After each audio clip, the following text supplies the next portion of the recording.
kutafuta, unajua wazee wa zamani bado mambo yanadai. Takachokipata chochote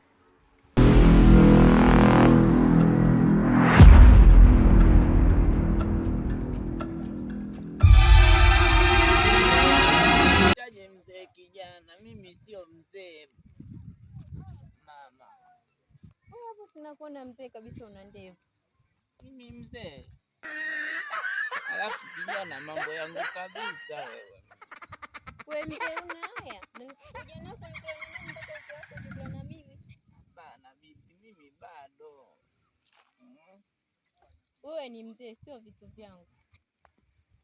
Binti, hata mimi na wazee wangu nakupenda, basi mbona unanijibu maneno ya dharau?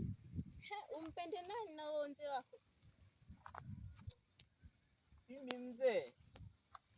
Hivi mzee anapiga kofia kama hii na raba nzuri hivi jamani, sio mzee.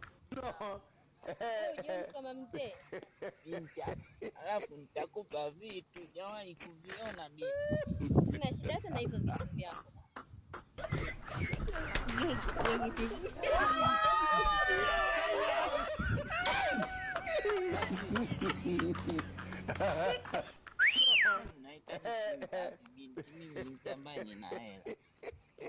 Sihitaji hata hela zako, wewe mtafute mzee mwenzako uishi naye.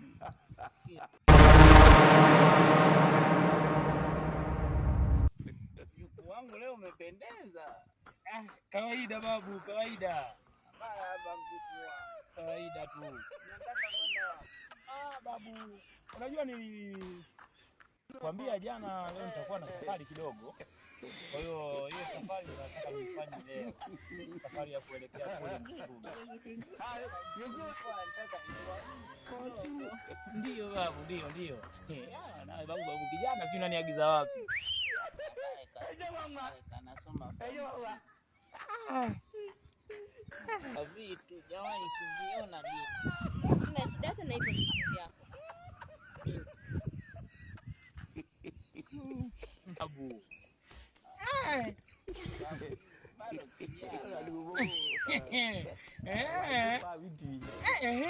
Nikakambieje sasa hapo katoto?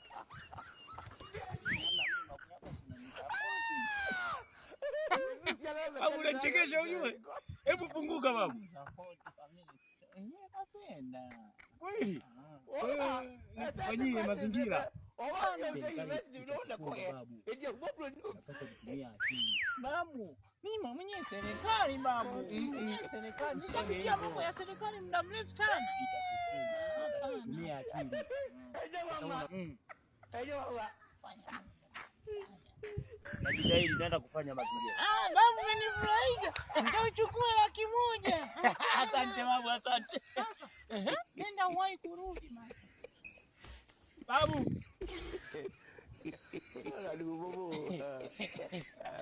Kwani ushawahi kuongea naye? Mimi najua wapi babu. Alichosema yeye anahitaji pesa ya kula shuleni, lakini jioni atapita hapa umuone. Babu, ndio maana nakukubariki babu.